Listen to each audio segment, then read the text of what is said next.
ordered by the court, as well as the attorneys.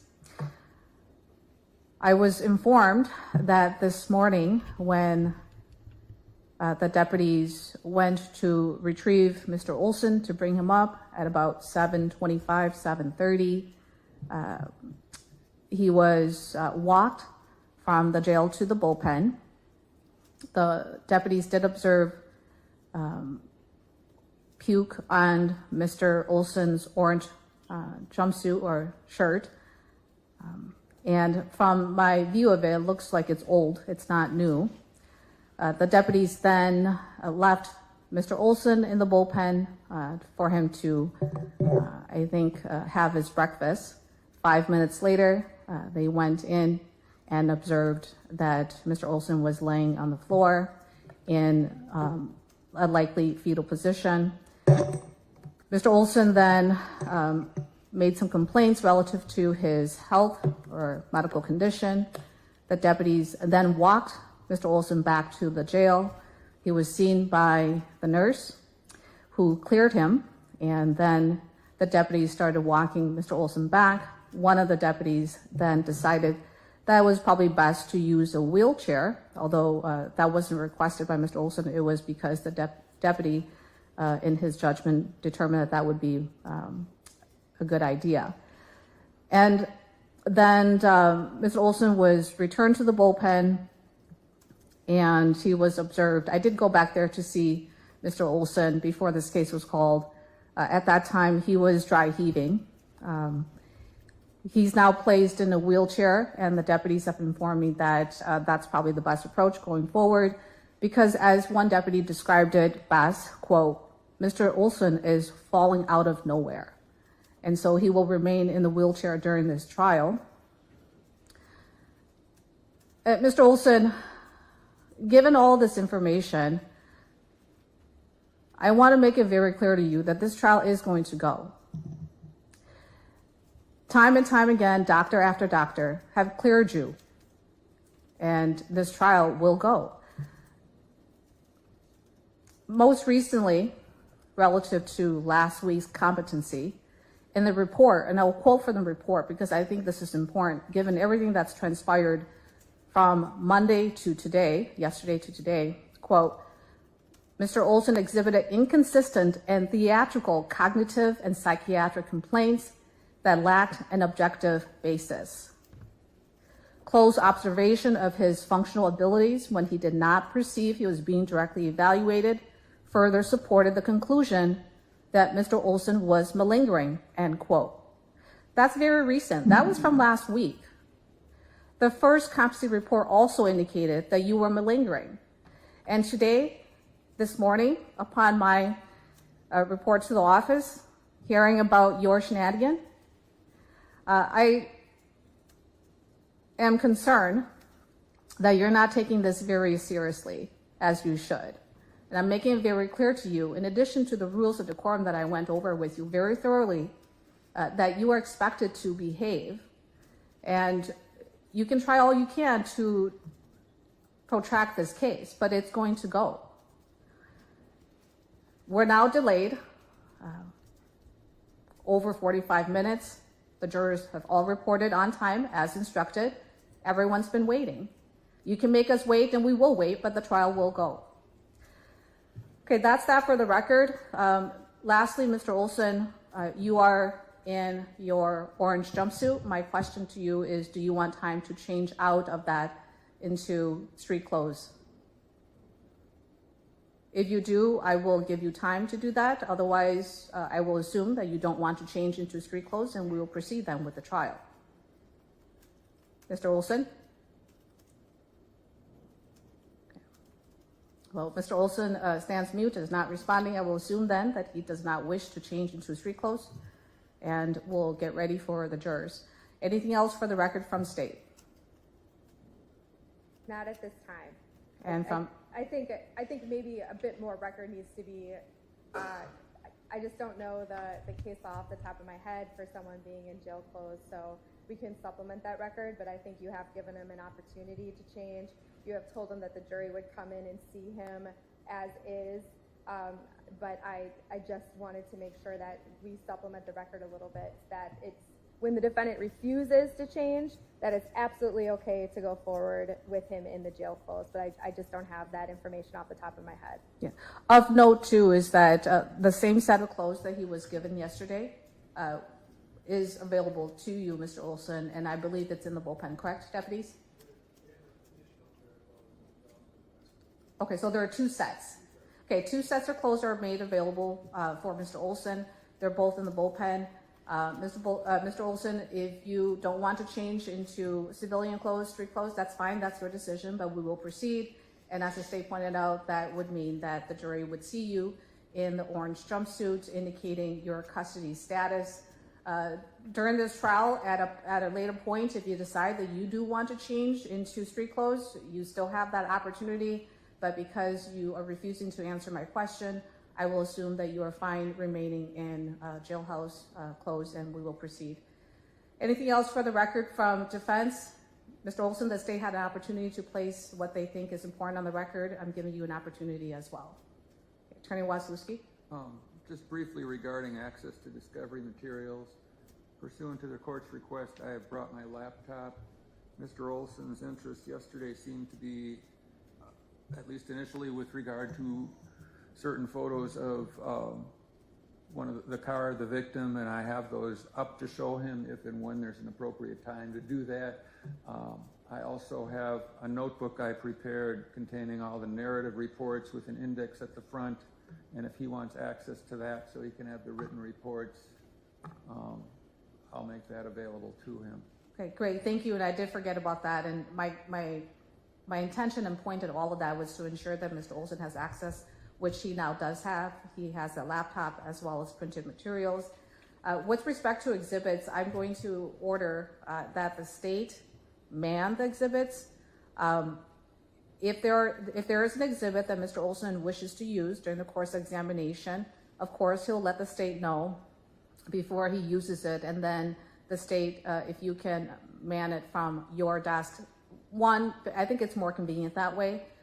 We don't have to toggle, but two, I think to minimize any attempts of Mr. Olson to show anything that's inappropriate from the laptop that is now made accessible to him, and so that way we control as much of this as possible, or that I control as much of this as possible to ensure that this case is not disrupted. This trial is not disrupted. Well, that's fine, but that brings up another point. If Mr. Olson refuses to participate or ask questions or provide any sort of defense, at what point are we going to call on Attorney Wasilewski to step in? Well, I think my instructions yesterday was fairly clear that first and foremost, I think the first step is if Mr. Olson is choosing to not participate, or he's removed from the courtroom, he is still in charge of the organization and content of his defense. And to that end, he may provide questions, specific questions for Attorney Wasilewski as standby counsel to ask those questions. But Attorney Wasilewski, as standby counsel, is not going to cross those lines and start formulating his own questions based upon how the trial proceeds. So it still falls on Mr. Olson, and I suppose at that point the situation it's fluid. We'll see what happens at that point, but I think that's the initial guidance to Attorney Wasilewski as standby counsel, so that there is no confusion as to what he can and cannot do, and also so that Mr. Olson can plan accordingly. Thank you. Yeah. Thank you. All right, so let's go off the record and bring in the jurors. Oh, yeah, the witness. Oh, I'm sorry. Yes, bring in Mr. Ford first. That's correct. Thank you. While we're doing that, can I address one more issue, Your Honor? Okay. The jury this is a case where, as you know, we never had a formal final pretrial, and so there are just a couple of situations that came up as I was doing final prep work. One, the information on count 5 has it has the correct penalty, the correct location, the correct crime, but some of the substantive language pulled incorrectly from the state system. And so when the ADA that was covering for me in prelim court pulled it in, it wasn't corrected. I have copies of an amended information. I haven't filed it yet that corrects that language. So as I see it, I have two options. I could file it now and we could adopt the amended information now, or I can wait till the end of the case, and then at the end of the case, I can always amend the information to conform with the evidence, and then we could deal with it then. So I just wanted to bring that up to the court ahead of time and give plenty of notice to Mr. Olson that I would be doing that. I don't expect to make any other changes, but I think it's important to have a precise and accurate information. And then the second thing I wanted to bring up is the owner of Casa de Giorgio. On his photo array form, it states that he identifies Mr. Olson as the individual that walked out without paying. That technically could be another crime. It was never charged. I think it comes in via panorama evidence. It's how Rex Adrizi remembers Mr. Olson and part of this scenario. So there is not really a way for me to protect that from coming in. It's a small amount, but I just, that's on the form that's going to be part of evidence. Mr. Olson had plenty of notice of this because it was in all of the evidence. I just wanted to bring it up to the court because I think that that crime, out of all of the other ones that were committed, is one that I don't know if I can avoid. And I just wanted to put everyone on notice regarding that as well. Okay, defense, anything for the record relative to what the state has said?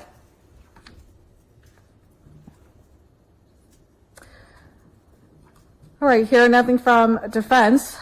For the record, a copy of the amended information is now before Mr. Olson. I don't see him directing any attention toward it.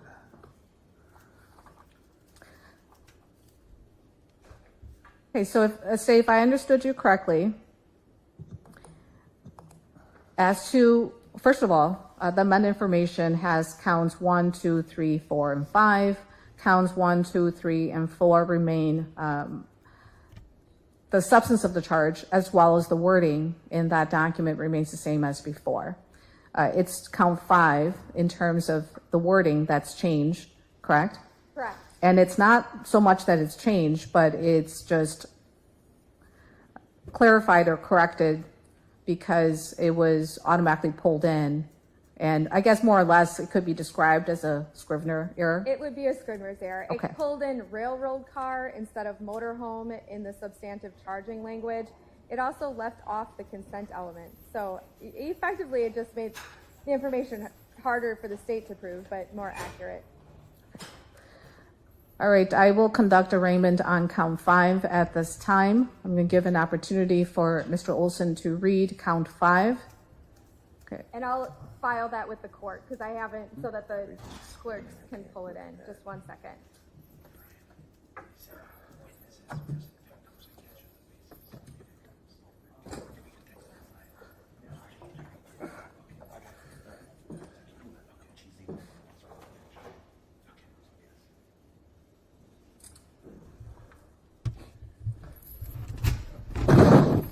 Sorry, man.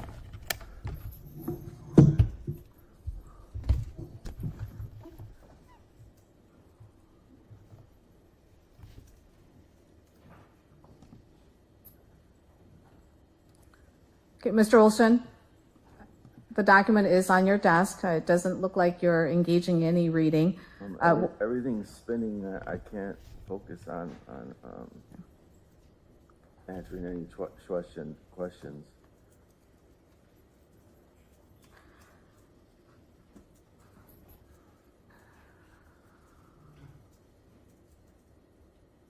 I think we started at about 9 o'clock. Because I said we're 45 minutes late. It's now 9:15.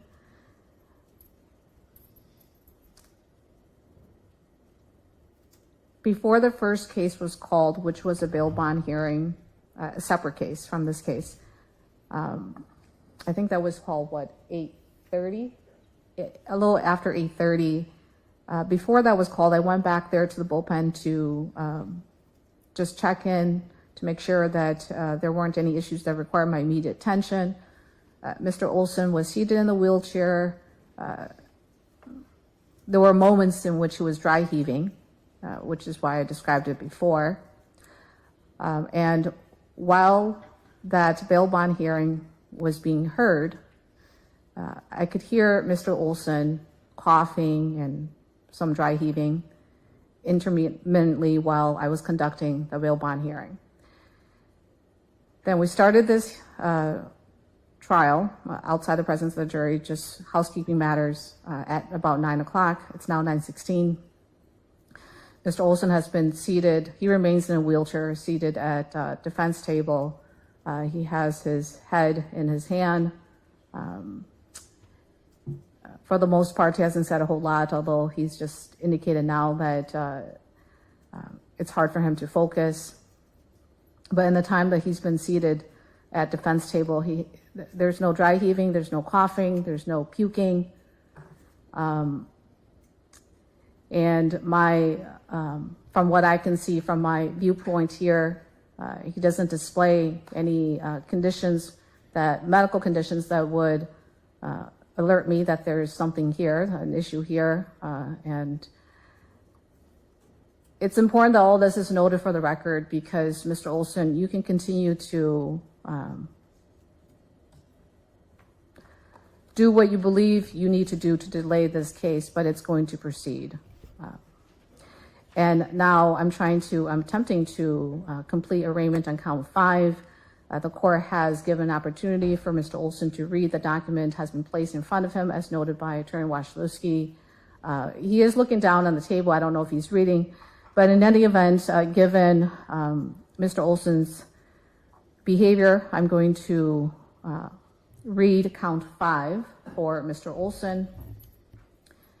And we'll proceed so that we can complete arraignment. Count 5 charges that the above named defendant beginning November 19, 2022 and ending November 29, 2022 at 7271 South 35th Street in the city of Franklin, Milwaukee County, Wisconsin, did intentionally enter a motorhome or other motorized type of home without the consent of the person in lawful possession of the motorhome or other motorized type of home, car, and with intent to steal, whether or not any person was living in such home, contrary to Section 943.10 1ME, 939.53F, 939.6232C of the Wisconsin statutes.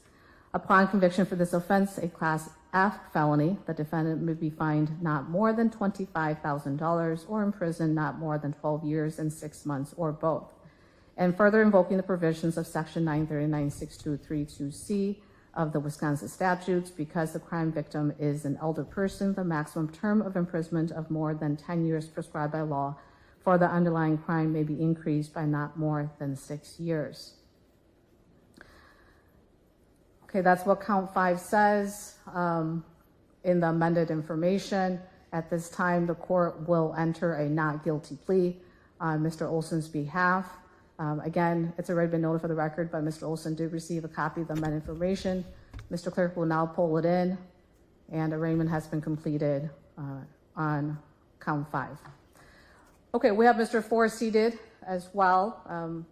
Good morning to you, Mr. Four. Good morning, ma'am. Okay, and you recall yesterday that we went over your prior convictions. The state, you are a state's witness, and the state will ask you those 2 questions. Have you ever been convicted of a crime? The expected answer is yes. And number of convictions, the expected answer is 5. If you don't give those expected answers, then either party can then go into the details of your history. Does that make sense? Yes, ma'am. Okay, so now Mr. Four is ready. Let's go ahead and bring in the jury. Okay. And I have to call him and think officially on the record. Yes, that's correct.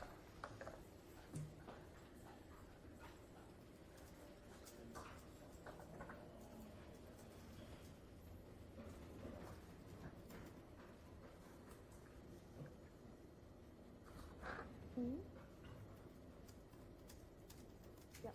Say it shows to him, and then it shows to Mr. Ford. You're gonna get your steps in today.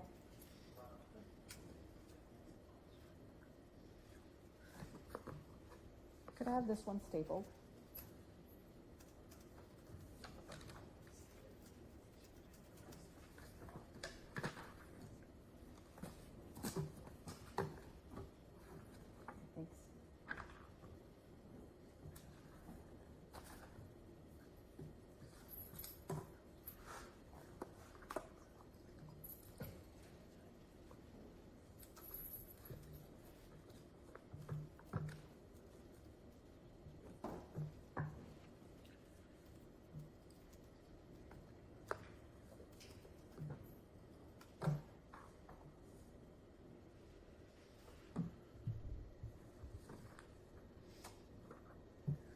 we able to get a spin court for the bail bond?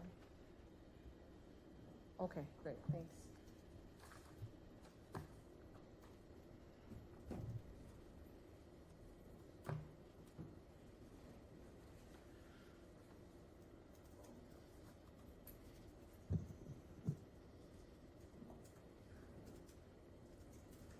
Oh, that's fine. Whatever.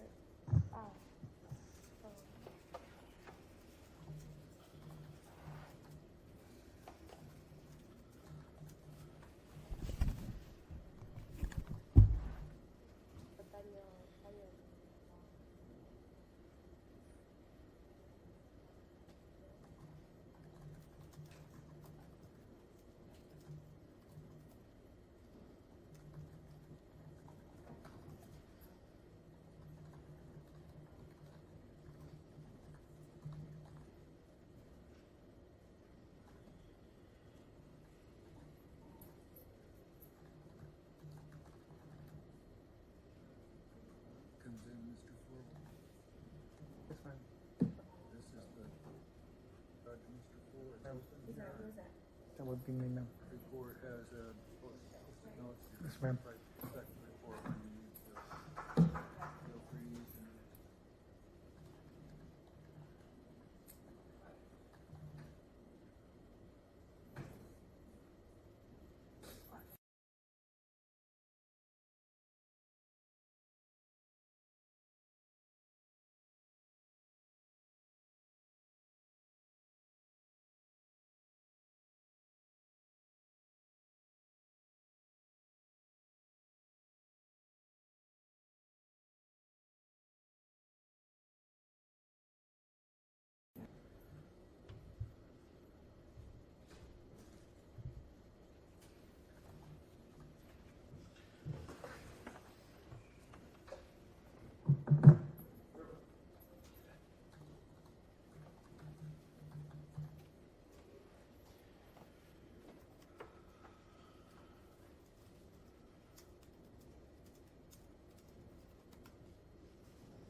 Okay, good morning, members of the jury.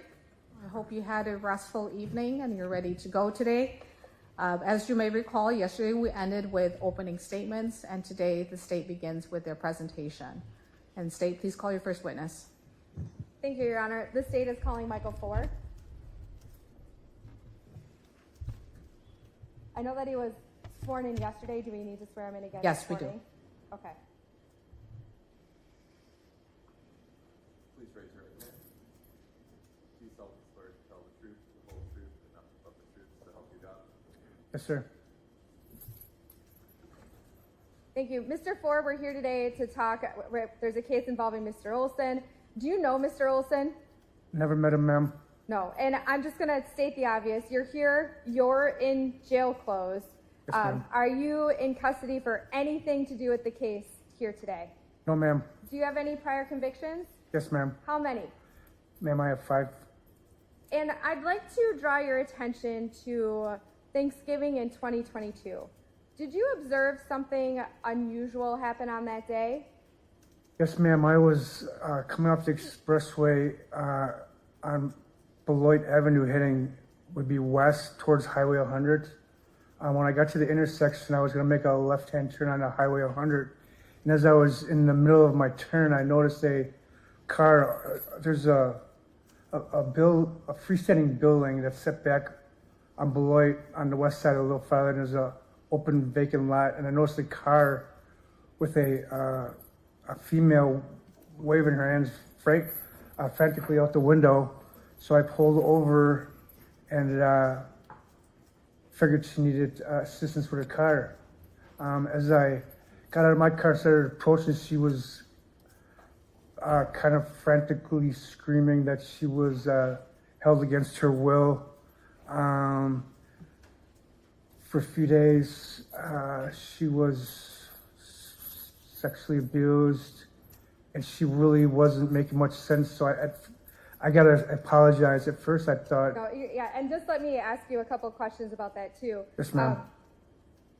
Officers arrived, correct? I was the first one on the scene, and then there was another gentleman that pulled up after me, asking what was the problem, and I believe he called the police after the two of us were there, ma'am. Okay, and then you stayed on scene until the police arrived, right? Yes, ma'am. Okay, I'm actually want to show you what's been marked as State's Exhibit number 1.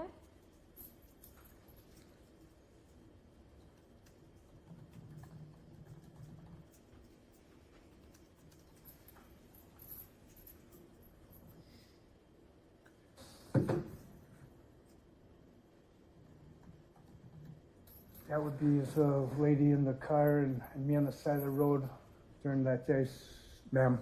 So it's a lady in a car and you on the side of the Well, road? she's out of her car at the time, but yes, that would be the three of us, or the two of us.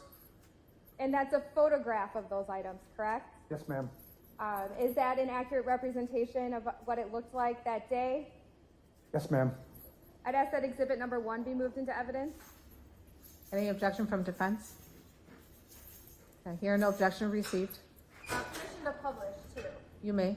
Thank you.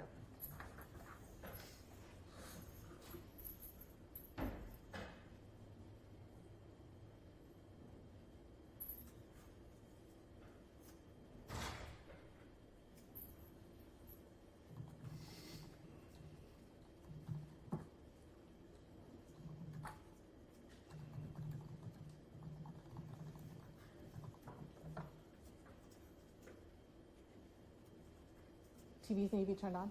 I'm sorry. Oh, are they off? Oh, that would be, Yes, there's here. sorry. Thank you for your patience.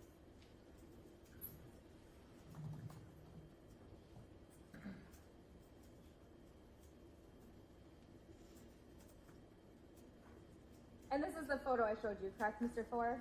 Yes, ma'am. And that's you standing there in the blue shirt? Yes, ma'am. And then we talked briefly about the woman there in the car, correct? Yes, ma'am.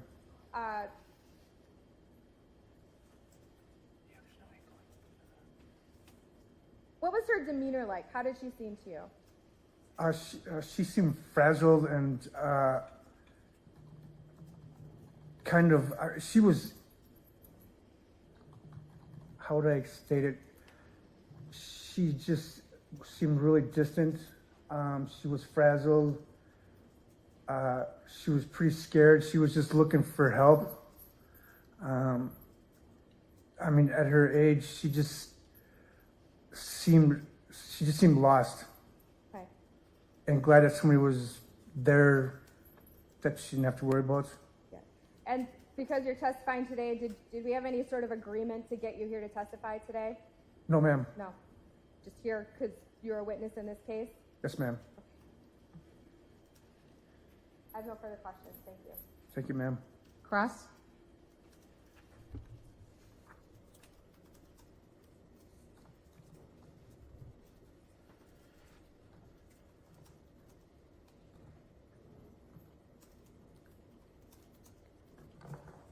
Mr. Olson, would you like to cross?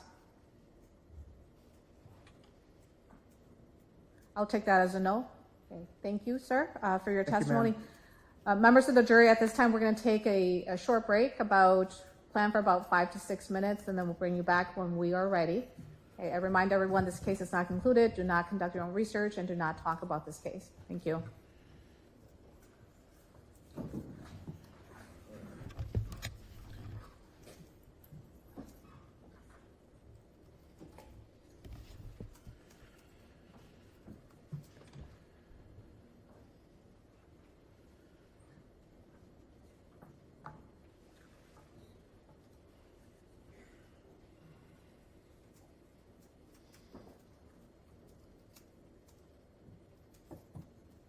We're outside the presence of the jury. We can have Mr. Ford removed.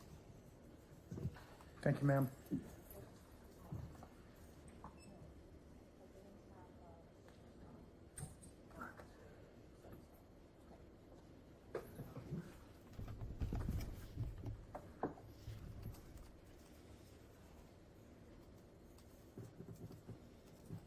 I take a 2-minute comfort break. I've been in here for. Yes. Okay, we remain off the record. Take a little break. There's some things I want to place on the record when you both come back. Mr. Olson, do you need a little bit of a break? Would you like to use the restroom or something? Okay, Mr. Olson doesn't respond. Okay, we're off the record.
What?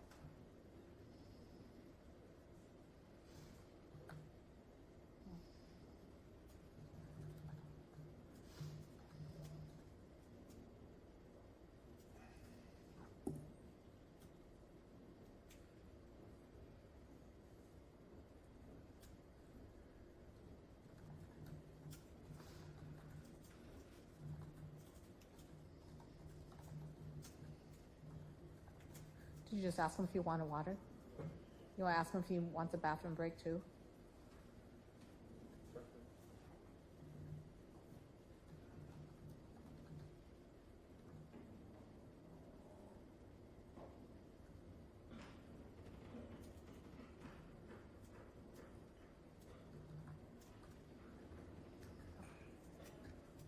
Actually converts signature bond, split signature bond set. Yeah, if it was like $2,500 cash, it's $22,000 cash, then it's the cash can adjust it down. If you just convert from cash to signature bond, you can just order a signature bond. Okay. And away we go.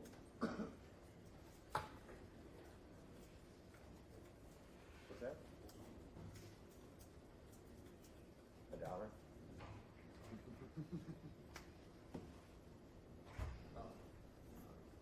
Not very much. Especially now. Now I'm older, now I really want to.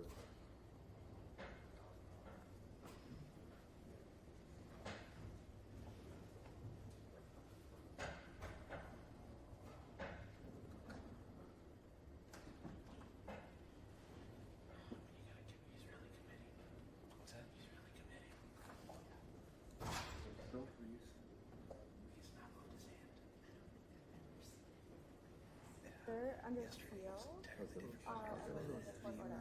Saturday, and on the way home, So I can't. my boyfriend says just shredded.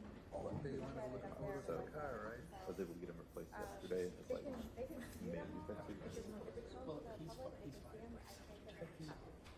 he's just on his way. This isn't. That was bad. I feel bad. Extremely frustrating.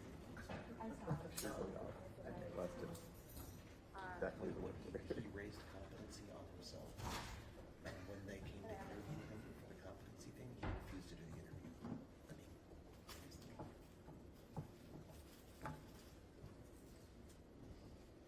Yes.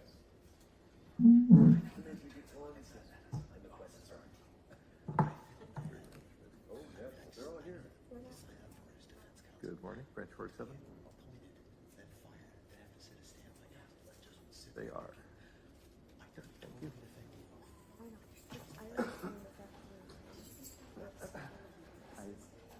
I believe so. I had the witness list yesterday, and I think I'm looking in here. Everybody very frequent. Yeah, we never did it. I Well, that's the problem. You guys are asking me companies. yeah, that's what I was deferring to. I know it's cool. I was like, I don't know. No harm, no foul right now. Get the wrong deputy. They're like, "Ooh, Clark, what are you doing?" Oh, okay, so now it works when I turn it off and on. Hands up the button. Well, there's 1 to 2 seconds. No, which actually, I was Because it's set up wrong, and it's driving me nuts. 5 prior convictions, stayed on the scene to talk to police, which tells you Nobody ever uses he the thought it almost. was serious. Glad Because you're using normally a guy like that would be like, fuck it, the cops are doing something. Some real lawyer over here. Yeah. And that was the photo, right? Or whether to waste the money. Yeah. But they need the cops. Okay, so I have to turn it off. We can't, I he can just do it shoot yourself. because, no, because the jury was in the way. Magic. The magic happened. Yay! We're trying, I asked Turn it on. the bailiff, who's asking the Lovely. judge, if we can Okay. get access to the exhibits. That we works don't though. risk That showing works them. for me. But she said she has to talk to the attorneys. That works for me. This is how, good thing I don't have anything up on my computer though. Usually, in a lot of trials, if we As I can't get didn't them know to that jury, as I turned then it like off. at the end of the day, sometimes we can get access to them. I'd say that would probably be. No, it's not turning off. Well, I know, I like dirt now, grants. Oh, we're just waiting on Bill. What was it, Big shot, how they doing it? what's that, how are they doing it? How you doing? I'm doing all right, how are you? Still great. No, I'm gonna ask. I don't really care if They, they stay, but they should have. there's a trial recently we did where at the end Yeah. of each day, Miston was giving the exhibits. But I don't know about, I think it's up to each judge how they want to do it. I'm fine. Are you good? Am I good? Do I look crazy? Make sure you're not using your phone. Make sure your phone's I ain't got nobody I want to talk to.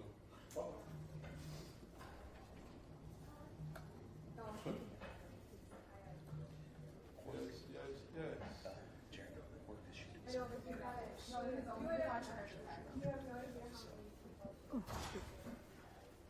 They harassed me yesterday, didn't they? What's that? They harassed me yesterday, didn't they? They asked me my name. That's harassment, right? Why would they ask my name? I don't know. You understand? That's what they did. Did you check that out? You had time to check that out? No, I haven't, I've been focused on this. Okay, I understand. That's a question. Yeah. All right. I don't, and I do They not. started yesterday, didn't it? They had jury selection and opening statements. They just had the first witness, to the break, and they got another one coming next.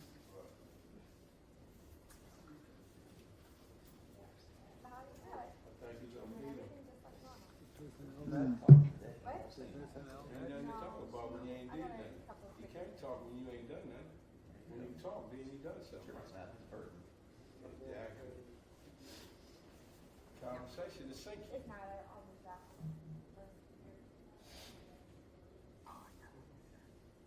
That's why I was so afraid of yesterday.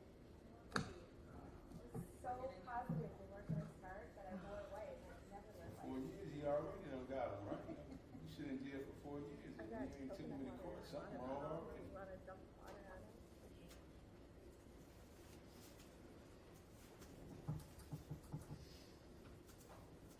the cases in Tools calendar. Whatever that is.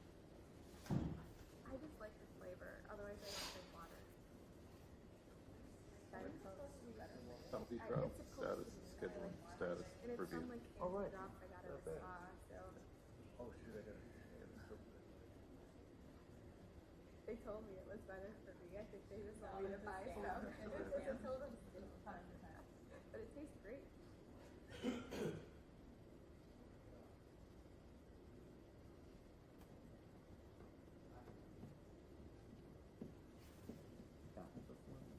Well, so it's flavored. So it's just a flavoring. Liquid IV, but it's not. But so, and then so technically, yes, the water is filtered because it comes out of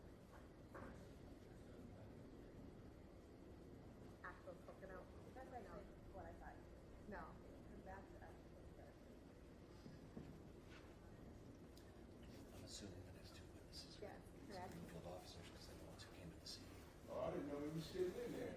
That makes sense. I got a headache.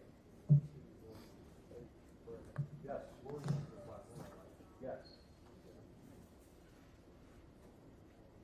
Oh. Oh.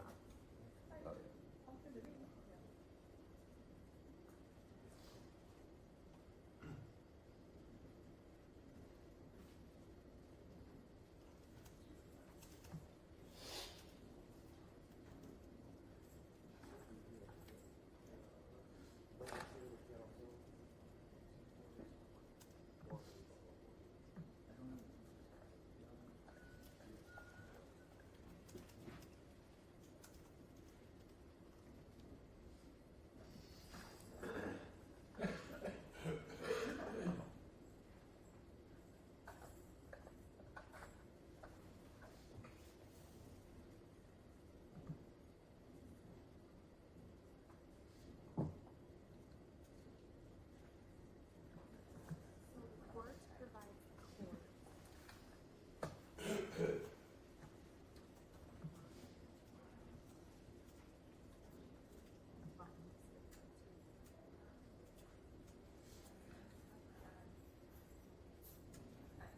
Our IT guy. Okay. Kind of.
Or you can say hi.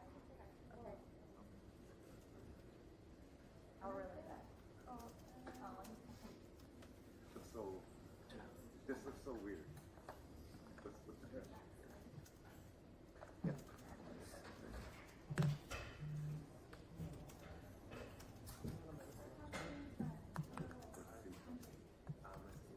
I'm Sarah. Nice to meet you. Nice to meet you. Deputy Burgers? Okay. The previous requested exhibits that they get from whatever the evidence. Okay. And now clerk's office. So No, not during court. You got your report, right? Okay.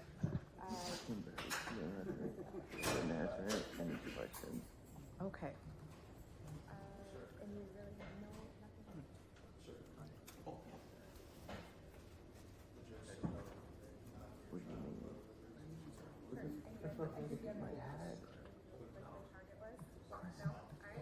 Okay, Bill, you ready?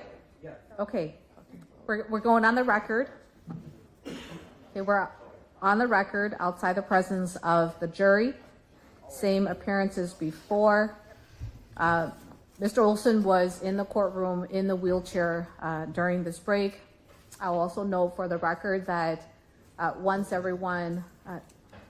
we got off the record and State and Attorney Wasiewski started to leave the courtroom, I did hear Deputy Bruce ask Mr. Olson if he wanted water.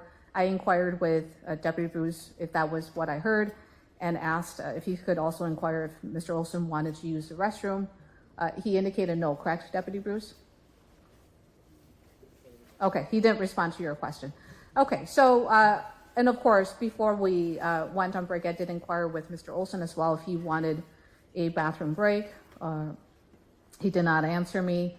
And then Deputy Bruce also inquired with Mr. Olson. He did not respond to Deputy Bruce.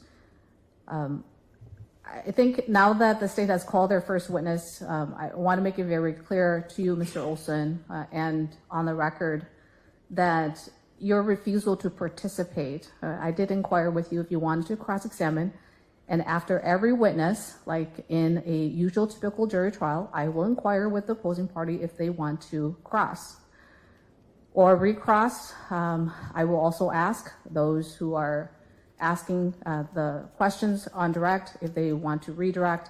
And so that's the usual process that I follow. I will do the same here. And when I inquired with Mr. Olson if he wanted to cross, he did not answer. I assume then from that he does not have any questions, and he may not have any questions, I don't know, but he didn't answer the court. And so, Mr. Olson, your refusal to participate is your decision alone. It does not put me in a position whereby, upon my discretion, I can order that that Attorney Wasiewski come in as your attorney. That can't be done. And just so you know, this trial will still continue. You are to be mindful that your actions have consequences. And the most noticeable one is the delay. But it is important that this trial continues. I will continue to make the record to ensure that all of this is noted, and this is the best that we can do, that the court can do at this time, but I'm letting you know that you do have the opportunity to ask questions. I will inquire with you, and if you don't respond, we continue. Okay, so that's placed on the record. We're now ready for the jury. We can bring them in. Your Honor, two things. We never did a sequestration order, and two of my Greenfield officers have been sitting in court, and I just neglected to ask them to leave. So I don't know if it's the court's practice to do that.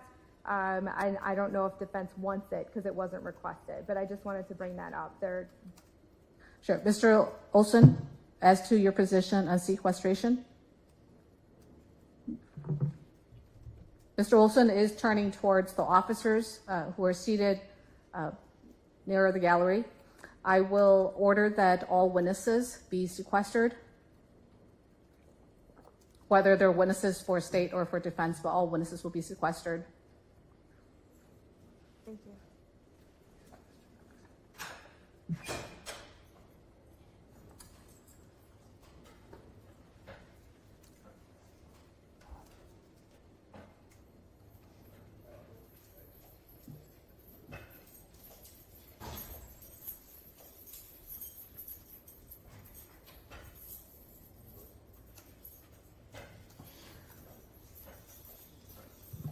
Bring in the jury.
ready.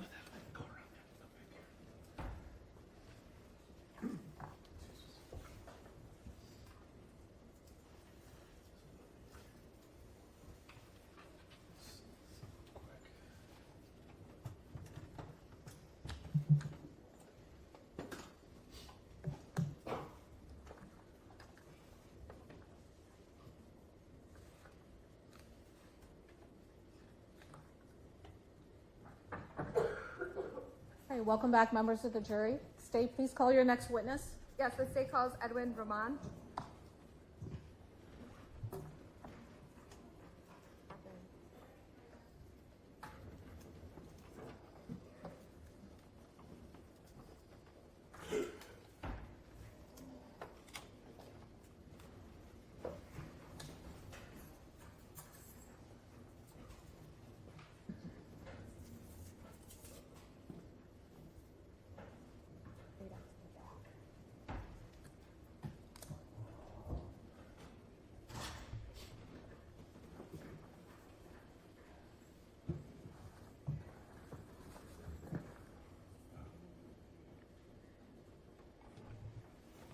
Mr. Clerk, please swear in the witness.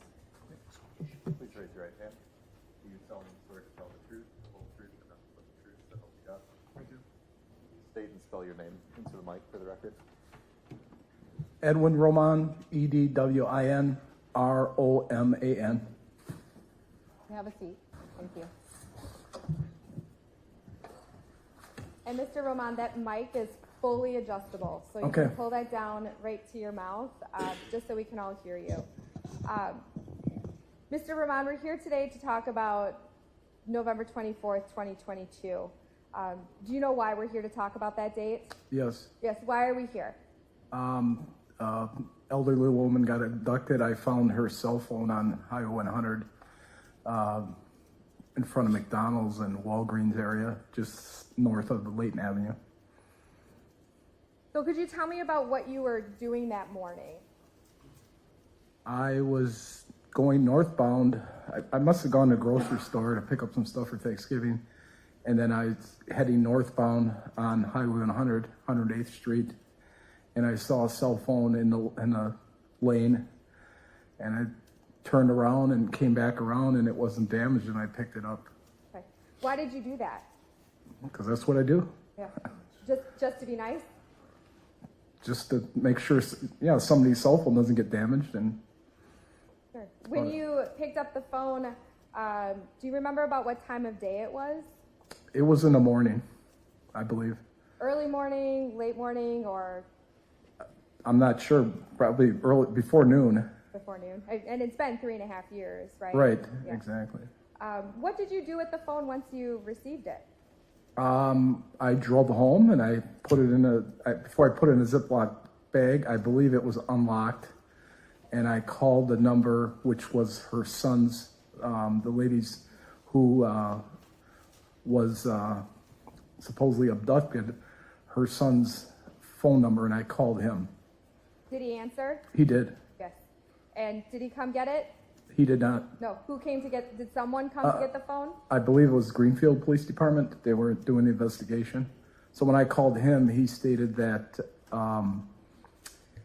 he would call the police. I wouldn't give him the phone, so he said he'll call the Greenfield Police, and I gave him my address and my phone number.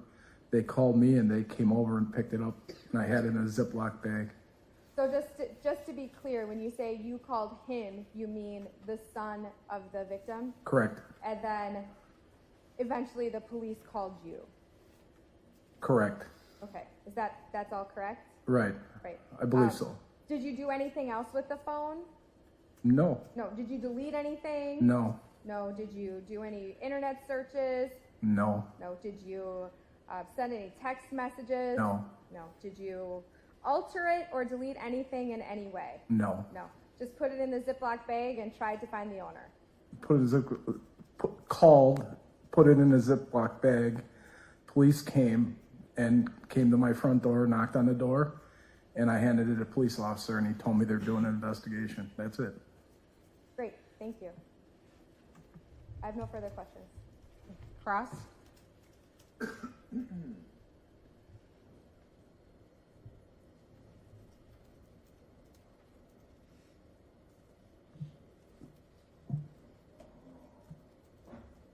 Mr. Olson, do you have questions you'd like to ask on cross? Okay, hear no response, I will take that as a no. Thank you. Can't answer Sir? any questions right now. I'm sorry? I can't answer any questions right now. Okay. All right, thank you, sir. You may step down.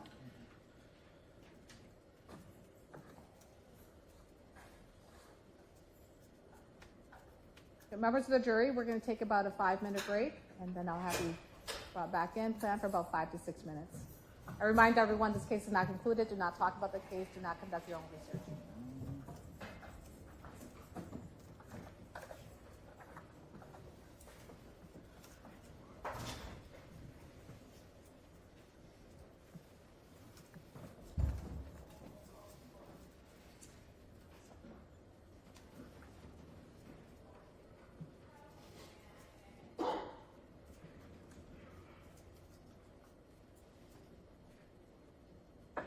We're outside the presence of the jury. Mr. Olson, given your response to my question, if you had questions you want to ask on cross-examination, I'm inquiring with you if you need a break.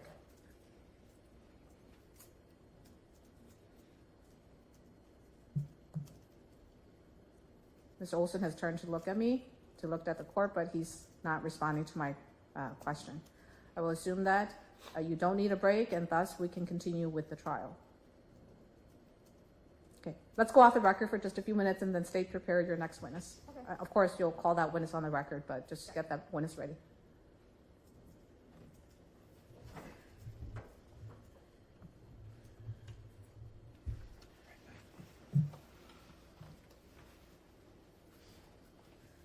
I'll let them know they can walk their way back too. We can get the jury back.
So she's coming up soon.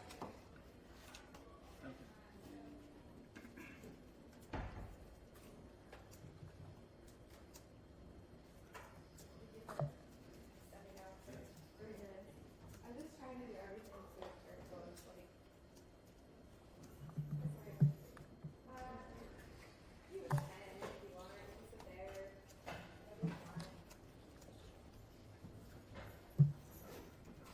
We're ready.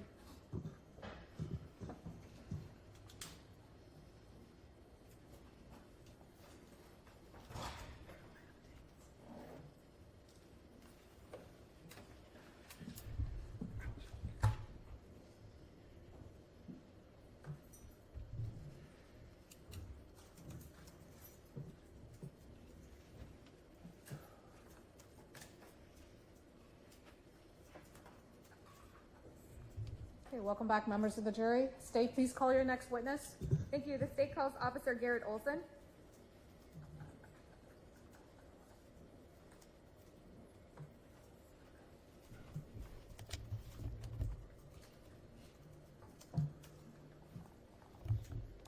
Solemnly swear to tell the truth, the whole truth, and nothing but the truth, so help you God. I do. please spell and state your name for the record? First name is Garrett, Garrett. Last name is Olson, Olson. Thank you.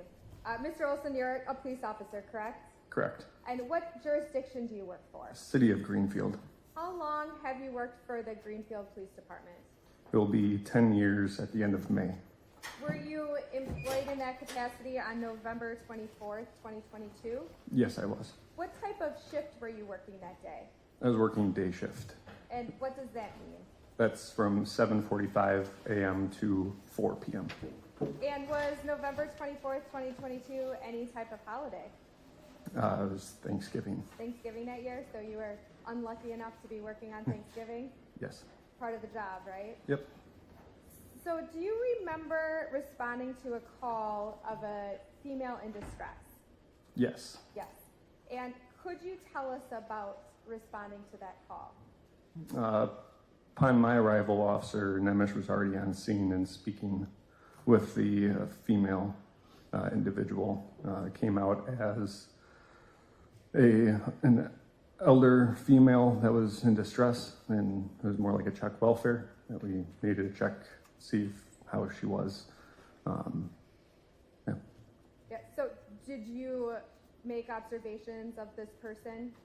Yes. Yes. And do you know her name? Betty. Betty.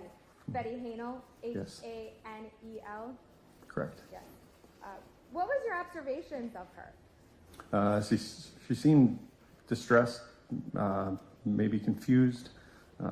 We also had some information from dispatch, at least from the call, that she may have been confused. So when we arrived, we did observe that. She seemed very distressed. Thank you. But your main role was not talking to Ms. Hanel, is that correct? Correct. Yes. What did you do when you arrived on scene? I observed Officer Nemish, like I mentioned before, was speaking with Ms. Hanel. There was a male individual who I believed had called us, so I began to speak with him. Do you remember his name? It was Mr. Four. Mr. Four. And you saw Mr. Four earlier this morning, correct? Correct. Yes. I assume he wasn't in orange at the time that No. he was speaking to you? No, he was not. Did you have any other roles in that investigation?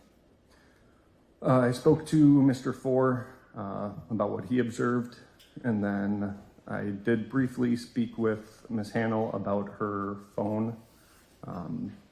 She said she had lost that, as well as some, I believe it was credit cards.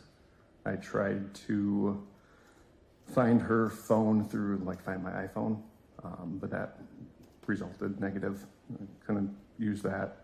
So then I ended up calling her cell phone, and a different male individual answered that phone. And let's just talk about the Find My iPhone. Why was that unsuccessful?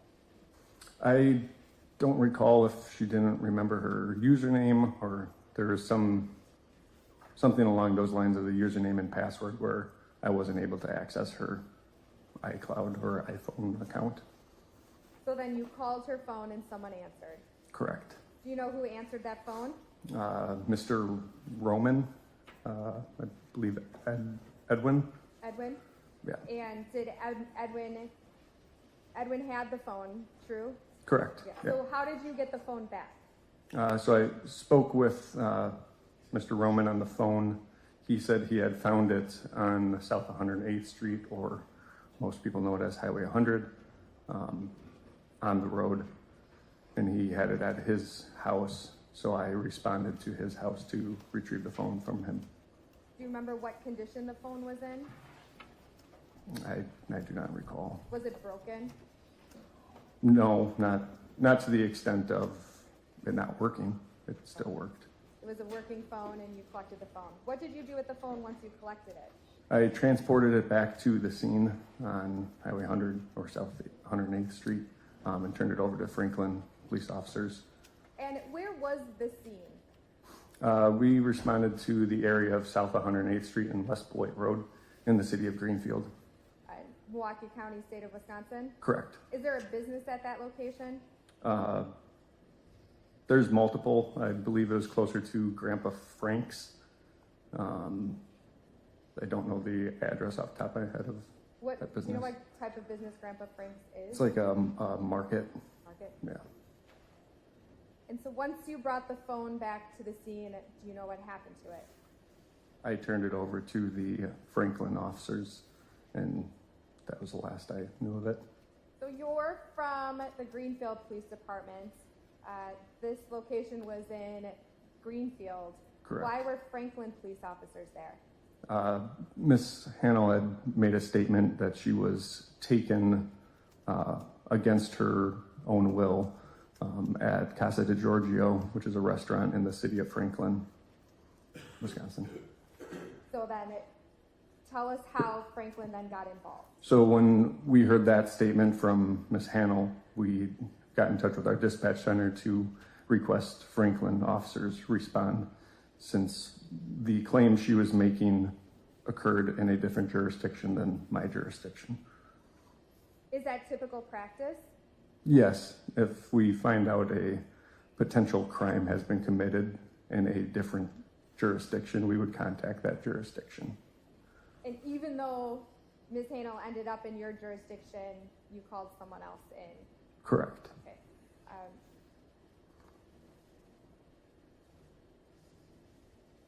I have no further questions. Thank you. Cross? Mr. Olson, do you have questions you'd like to ask this witness? I'll take that as a no. All right, thank you, officer. You may step down. Thank you, Your Honor. State, please call your next witness. Yes, the state calls Betty Hannell.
Could you just stand for just a minute, ma'am? We're going to swear you in. Mr. Clerk is going to swear you in, and then you'll be seated. Stand up 1 second. Stand up, okay.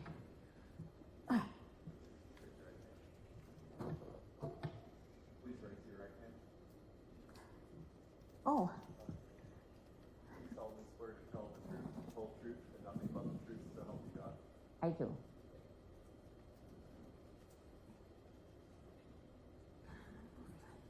Thank you. And using the microphone, could you please state and spell your name for the record? Ms. Hannell, she needs you to state and spell your name for the record. Okay. Betty Hannell, Hanel. Thank you. And I'm sorry, Ms. Hannell, I jumped in. We had a short conversation in the hallway. You forgot your hearing aids today, is that correct? Yeah. Okay, so I apologize if I seem like I'm shouting at you, but That's I want to okay. make sure you can hear. Okay? Ms. Hannell, do you know why we're here today? Yes. Yes. Why are we here?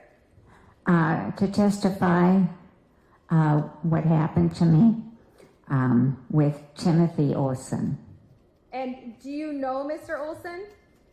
No, I don't know him. No. Do you see him here in court today? Yes, I do. Where is he seated and what is he wearing? He's sitting right in front of me to the left, wearing an orange clothing.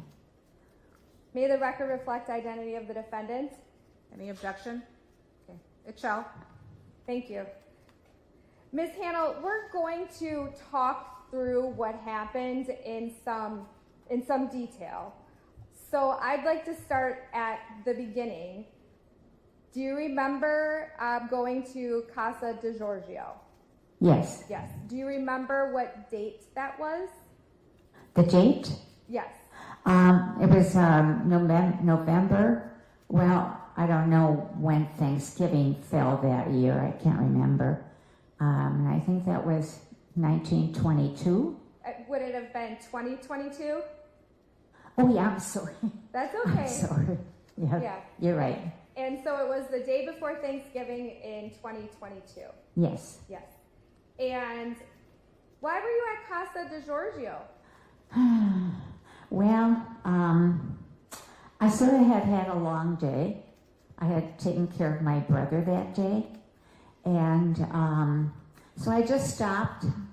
My husband and I used to like to go there before he passed away. And I thought I'll just sit at the bar and read my book. I always read my book. And have a glass of Chardonnay to relax and end the day. Were you planning on meeting anyone at Casa de Giorgio? No. No. How often do you go to this establishment? Oh, well, that particular, I hadn't been there for years. My husband passed away in 2017, so I wasn't used to going places without him. But that day it was sort of difficult with my brother. He's autistic, and it sort of wore me out. So I was coming home, and I was going down Lawson Avenue, so I stopped. I said, well, I'll just stop and have a drink.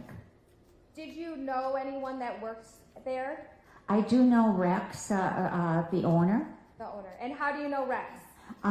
Well, when my husband was alive, we used to always go to Casa de Giorgio's for fish fry on Fridays. And we've been going there for years, and that's how we know Rex. So you stopped at Casa de Giorgio, had a glass of Chardonnay, and when you say you read your book, Yes. Do you read it a paperback or what type of book? I have a Nook. A Nook. It's a Barnes and Nobles, similar to what you call that, a Kindle. Sure. And yeah, I love it. Mm-hmm. Great. So you go into Casa de Giorgio. Where do you sit? At the bar. At the bar. And who is bartending that day? Rex. Rex. And was anyone at the bar when you sat down? No. No. So tell us about what happened while you were at Casa de Giorgio. Okay, so I'm just sitting at the bar, sipping on my wine, reading my book, and I believe I had already asked Rex for my check. And so I was waiting for my check, and the defendant came up and sat next to me. And he offered to buy me a drink. And I said, no, I always only have one. Okay, so maybe a minute or two passed, and he asked me again if he could buy me a drink, and I said, no, I always just have one. And so my check came, I paid Rex, and I left. Should I go farther? Sure, yes, Yeah. that's fine. So I got in my car, and I was just ready to start it up when the defendant jumped in the passenger side and made it appear as if he had a gun in his jacket pocket and said, I have a gun, just drive. Okay. Drive. Let me just stop you there for a second. Did this person that sat next to you at the bar give you a name? No. No? No. Do you remember telling officers that he referred to himself as Mario? Well, yeah, later on, when I was having to drive around, he told me his name was Mario. So I'm sorry, that didn't happen until later. Right. Okay, thank you for Right. correcting me. Yeah. So you go into the car. When you go into the car, you get into the driver's seat. I beg your pardon? You got into the driver's seat. Yes. Yes. And which seat did Mr. Olson get into? The passenger next to me. And I heard you say he made it appear like he had a gun. Yes. How could you describe or even show us what you mean by that? Well, okay, can I stand up? No? Yeah, I think that would be okay. Yes, if that would be best, please Okay, okay. I think I can do it. Okay, so. See, I'm sorry. Yeah. So if I'm describing it appropriately, you had a hand in your jacket pocket and like a pointing motion? Yeah, it was pointed at me. Okay. Mm-hmm. Were there any statements being said at that time? Well, I think I was sort of driving erratically because I was, of course, upset, very, very upset. And I think some of the time when I was driving, he'd get upset because he would give me directions on where to go. You know, it was like a turn here right. But sometimes he waited till I was almost through the intersection. So it would be almost too late to turn left. And of course he didn't like that. Yeah. Were you afraid? Oh yeah, it was the worst day of my life. What did you think was happening at this time? Oh, well, you know, I don't think you can really think. You know, you just pray. You pray. Did you truly believe he had a gun? Oh, yes. Yes. Did you ever see the firearm? No. But it was your belief that he had that weapon? Yes, I did. So driving around, you were terrified. What's it like driving and being terrified? Can you repeat that? Yes. What were you feeling as you were driving around terrified? Well, of course being terrified, and then of course I'm hoping I'm not making any mistakes, because you're thinking you don't want to set them off. You know, you don't really know what kind of person this is, and so yeah, it got more difficult as the night went on, because it started getting dark, and I don't see that good as it gets dark out. So yeah, and it was pretty much a lot of unfamiliar territory. Like we were like way on the east side, way on the north side, and I didn't know where I was most of the time. So yeah, it was very, very difficult. Did you drive the entire evening? No. No. Tell us about how you ended up not driving. It must have been maybe around 9 or so. He got frustrated how I drove, and then so he took over. What time were you at Casa de Giorgio? 3 o'clock. Like 3 in the afternoon? Mm-hmm. Yes. How do you know it was 3? How do I know it was 3? Mm-hmm.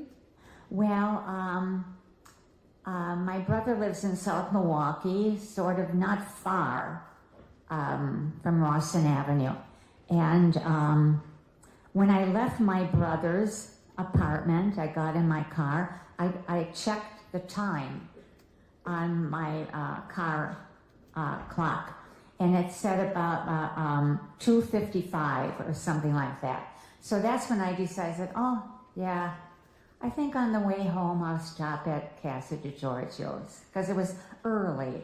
And a lot of times when I'm taking care of my brother, I don't leave that early.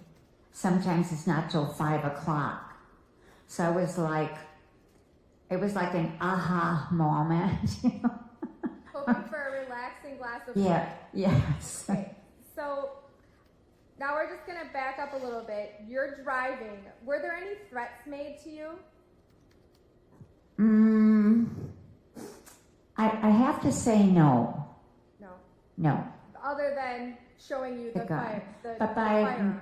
By maybe 9 o'clock or so, I realized there was no gun.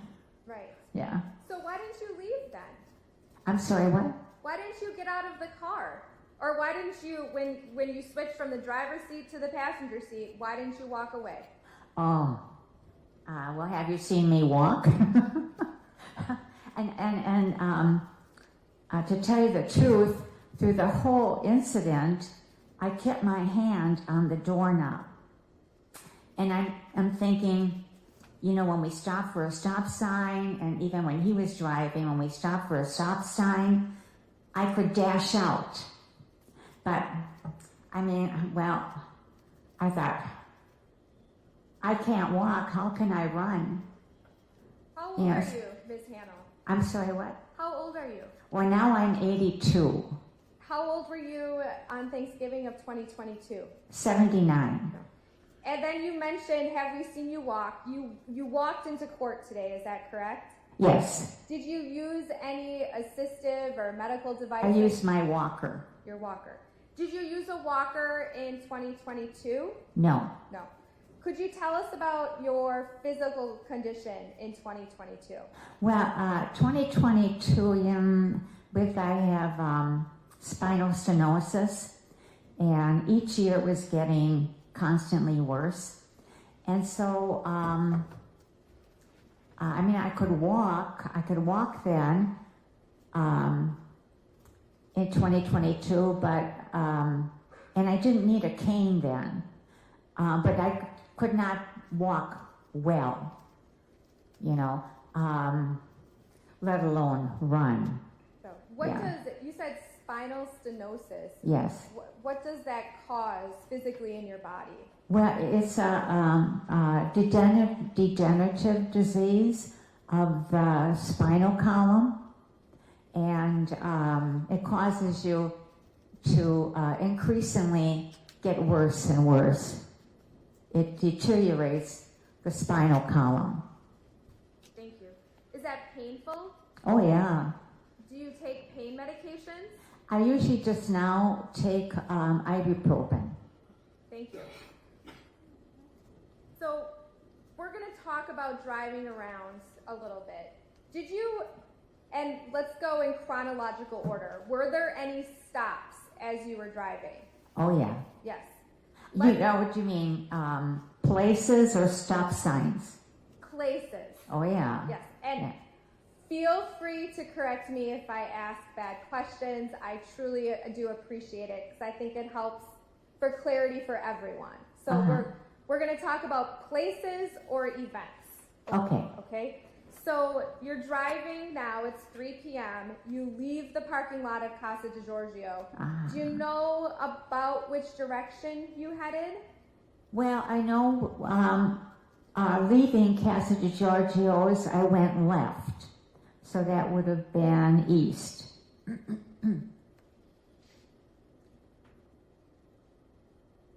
And then, do you remember the first stop or event that happened? I really don't remember. I remember, you know, but you know, by that time I'm still upset. You know, I'm still very upset. You know, so I can't remember. Do you remember any stops that you made that evening? Well, he seemed to be upset with an ATM. I'm sorry, what? He seemed to be upset with an ATM? With my ATM card. He wanted my ATM card, but I never had one.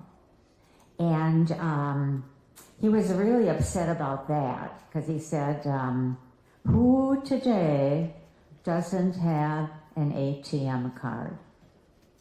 Because what type of card did you have, Ms. Hannell? I just have a credit card, one. One credit card? Uh-huh. Do you remember what bank that was with? Yeah, U.S. Bank. U.S. Bank. Did you lose any possessions during this event? Well, he took my cell phone. I think he took my purse. I'm not sure about that. But that was basically it. So let's go back and talk about the stops or events. And Okay. I said it. So we went to, he's upset about the ATM card. Mm-hmm. Did you make any stops during that evening? Yeah, well, this is when he was driving. He stopped at a couple of ATM. I don't know why. And I don't know what he did because, I couldn't see that. But he did do that. He stopped at several, like Quick Trips or gas stations that had food marts attached. And that's when he would buy the liquor. The liquor. Mm-hmm. Did you go with Mr. Olson into any of these establishments? No. No. And again, I'm going to ask you, why not? Why didn't you just get out of the car and run at that point? Yeah, you would have thought I would, hey? But I couldn't, It's just like, I didn't trust myself to attempt that. It's easy to say, why didn't you just run out of the car? But if you're in that situation, it's not that easy. It's not that easy. Were you terrified the entire evening? Oh, yeah. Oh, yeah. Yeah. So you remember stopping at some Quick Trip type stores, food marts. Did you ever give Mr. Olson permission to use your credit card? No. No. Do you know if he ever took your credit card? Well, he must have, because after I got home, days after, all of these different charges kept occurring on my statement.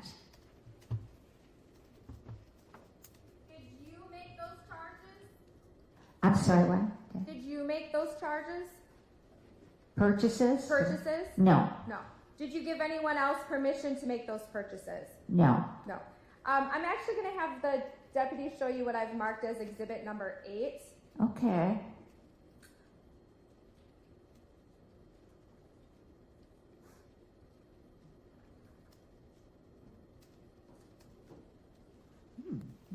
Ms. Hannell, do you recognize what that is?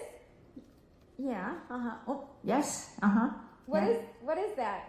Well, that's my charge card. And when's the last time you saw that charge card? Oh, a while back.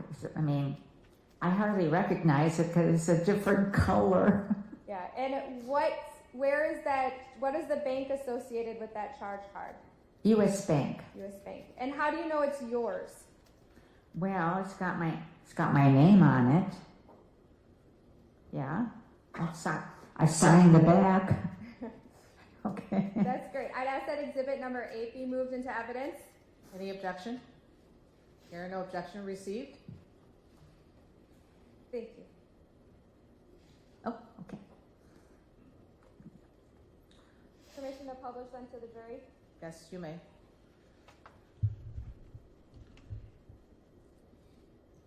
Can all members of the jury see at least one of the screen?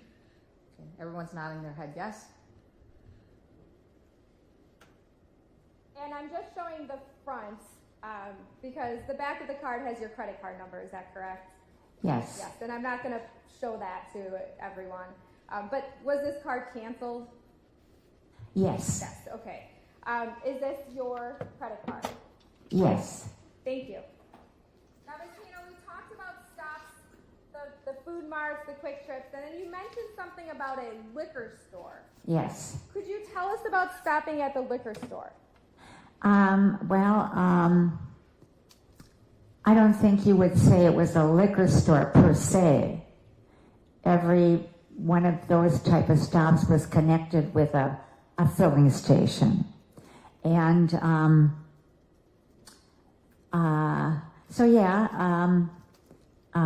he went in and he bought that small type bottle of whatever it was, I don't know, whiskey or whatever, looked like whiskey. And he had a water bottle that he spilled some out of, and then he would add the liquor to it.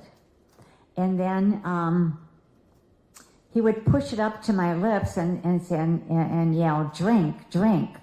But I couldn't. I told him, I said, I couldn't. I said, I can't. Well, then he stopped for a while, and then maybe about a half hour or so, he would try it again. And I said, no, I can't.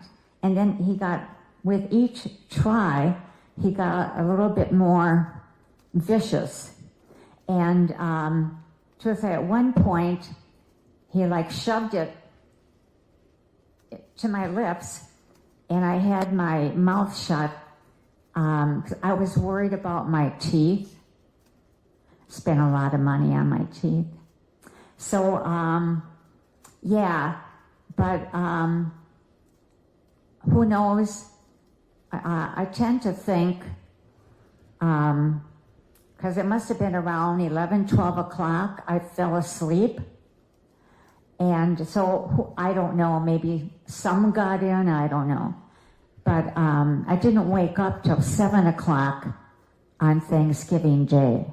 So this bottle, do you remember what color the liquid was in this bottle? Well, it was the color of whiskey, a golden colored. Because again, too, this is 3.5 years ago, correct? I know. Was your memory about what happened better back in 2022 than it is now? It's exactly the same now. Yeah, but if you dream it every night, you have a nightmare every night. How could you forget? Yeah. And do you think you could have remembered, though, some of the details, fine details better back in 2022? I could have. Right. Because, do you remember telling officers that it was an orange liquid? I'm sorry, what? That it was an orange liquid? I probably did. Right. Yeah. Okay. And I just, you're remembering a lot of details, so I appreciate that, but I just, we're just talking about 3.5 years ago, so It's understandable if your memory isn't perfect. Okay. Did you eat or drink anything else when you were in the car? No. No. Do you remember if you made any stops to use the restroom? No. No. No stops to use the restroom?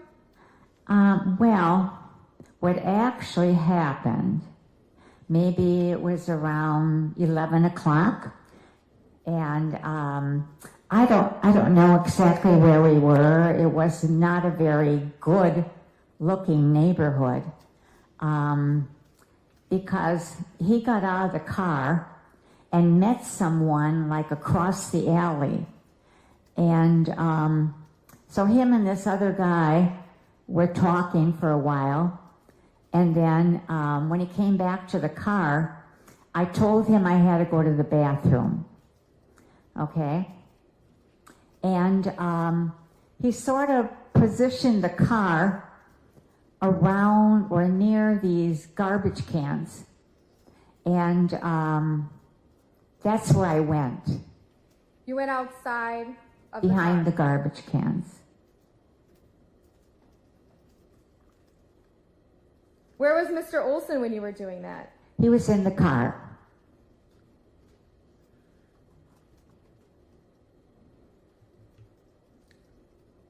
After you went to the bathroom, did you get back in the car? Yes. Yes. I thought of running off. I did that. But like I say, it's not that easy and you don't know where you are. Do you know what, did you use anything, and I'm sorry for asking this question, to wipe yourself after you went to the restroom? Well, I don't believe so. I guess you just do. I'd have you that. Do a little jumping around, whatever. Yeah, or do you remember having only one sock on when you were picked up the next day? No, you know, that I don't remember. No, that's okay.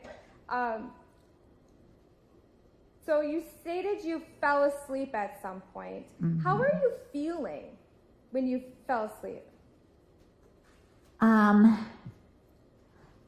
I believe, I guess I would say okay. I think the whole ordeal, by that point, it was late, past my bedtime. I was exhausted. And, yeah, I just fell asleep like you do, you know, riding around in a car. And then you stated you woke up about 7 o'clock. Yes. How did you know it was 7? I looked at the clock on the dashboard of the car. Was it daylight at this point? Yes. Do you remember where you went after you woke up? I'm sorry? Do you remember where you went after you woke up? Okay. When I woke up, we were driving down Highway 100, just past Steins on Highway 100, and we crossed Highway 100 and Beloit Road. Right there, there's like a little mini mart, and there's like a gift shop called Amended, and he quick, it happened so fast, he quick pulled off Highway 100 into the parking lot of Grandpa Frank's store right in front of it, more close to the road. And then, like I say, it happened so fast. He grabbed my cell phone, but I don't remember if he took my purse. For some reason, I can't remember that. And he dashed out of the car and proceeded to run in back of Grandpa Frank's. It was like a field. I could see him running. Okay, so I couldn't get the doors open. I couldn't get the windows open. So I crawled over the console and got in the driver's side, and I still couldn't get the doors open, but I got the window open about 5 inches. And that's how I could get my hand out to wave somebody down. Were you able to wave anyone down? Yes, I did. Yes. And did they then help you? Well, I'm sorry, but the first gentleman, he came up to the car, and I said, I've been abducted, call the police. And he said, I'm sorry, but I'll flag down the very next car behind me because I gotta get home. There's a turkey in the oven. So did he flag someone else down for you? Yes, he did. Yes. Yes, he did. And so did the second person arrive help you? Yes. Tell us what happened as help was arriving. I'm sorry? Tell us what happened as help was arriving. Well, of course, I told that gentleman, and right away, a lot of policemen came from, I don't know, all over. Franklin, Hills Corners, West Dallas, Greenfield, and many, many more. Yeah. Felt like a lot of people there. A lot. Were you very overwhelmed at that time? Oh, yeah. Uh-huh. Yeah. Yes. Was it hard to talk? Well, to be honest, I could talk. Yeah, I had no problem talking. Did you make some statements at the time? Not that I recall. I think it's like the one and only policeman that approached me. And by that time, we had gotten the door open, and I could like swing my legs out and stretch and get some fresh air. Okay, Ms. Hennel, Ms. Hannell, just I'm one going to second. interrupt your testimony. And we're members of the jury, we're going to take a break at this time. I'll have you back shortly. Okay. Remember, remind you that this trial is not concluded. Do not talk about this case and do not conduct your own research. And then, Ms. Hennel, you may step down from the witness stand and return to the gallery. The witness advocate, she needs some help to be let down. Oops, oh dear. I'm sorry. Oh yeah, I'm not critical. Okay, thank you. Thank you. Okay, please close the door. Okay, thank you. We're outside the presence of the jury. Ms. Hennel is making her way down. Okay, deputies, if you could just check on, remove him and then check on his welfare.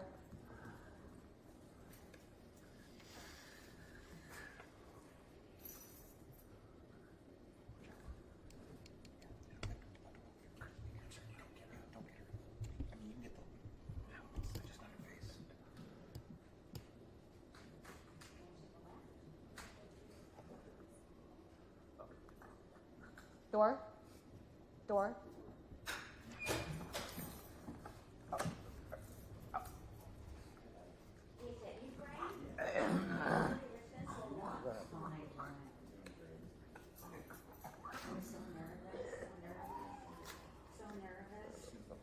Probably lost 10 pounds. Did you move that TV? It won't work? Okay.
Okay, we're off the record. Just take a break. Plan for about maybe 5-6 minutes, and we'll come back on the record.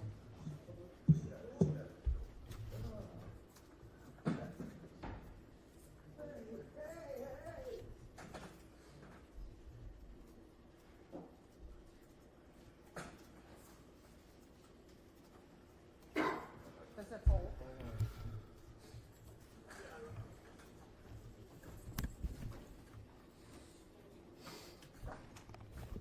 We'll be back in about 5-6 minutes.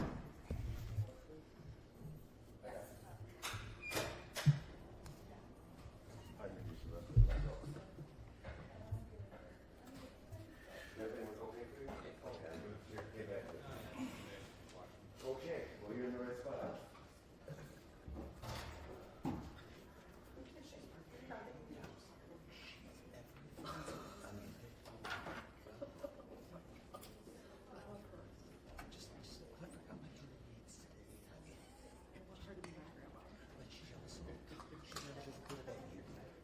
The accent, like, were you terrified? Oh, yeah. Describing getting kidnapped, just like, you're getting kidnapped. Oh, yeah.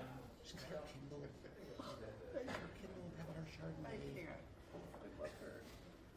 Because she got done early, hoping to finish, and then this. I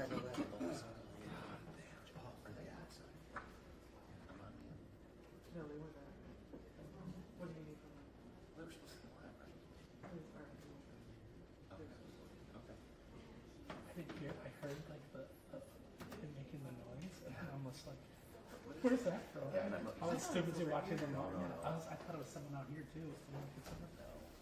He'd been laying like that. We just had that. But he slowly slipped. And then he started gagging or whatever.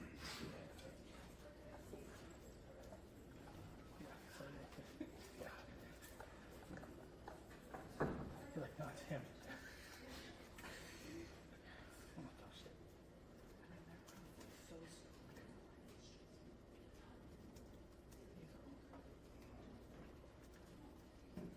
I mean, she finally said it. Like, it was a matter of time before she's like, this trial's gonna happen. Yeah.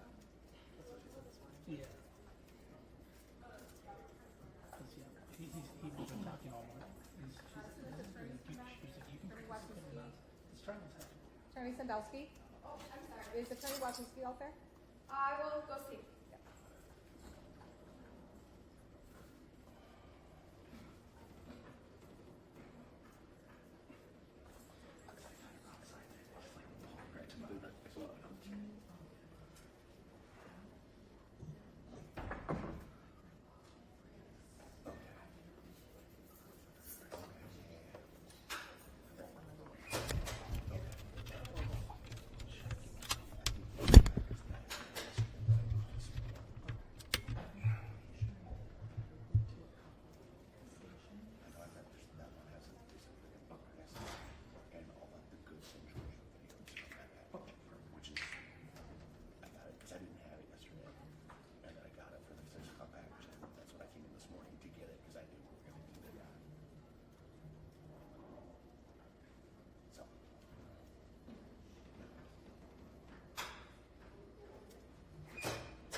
Okay, we're on the record outside the presence of the jury and also in the absence of Mr. Olson. It's now 10:50, and I know, State, you were in the middle. I was trying to look for a good point to just call it off for now, but what I'm going to do is we're going to take a recess. We're not going to return until 1 o'clock. I'm having the deputies take him down to the nurse to check him out, and then if he's cleared, we'll continue. But please report back at 1 o'clock. Thank you. Okay, thank you.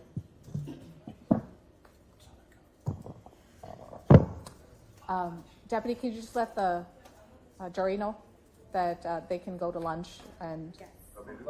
Yeah, no, the deputies have to. Yeah, and 1 o'clock is when we expect to be back. Thank you. Our 1:30 scheduling, we're finding that's been from Mr. Maybe we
Thank you.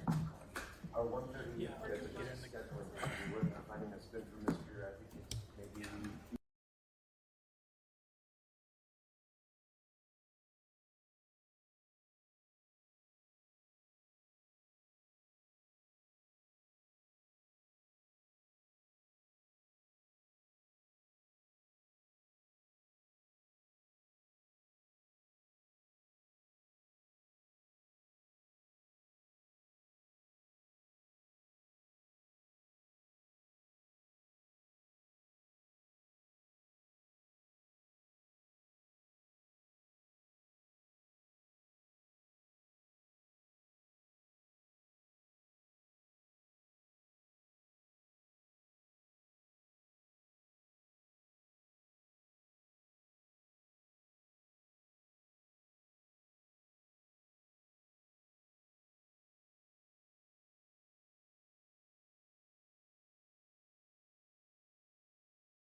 Our 1:30.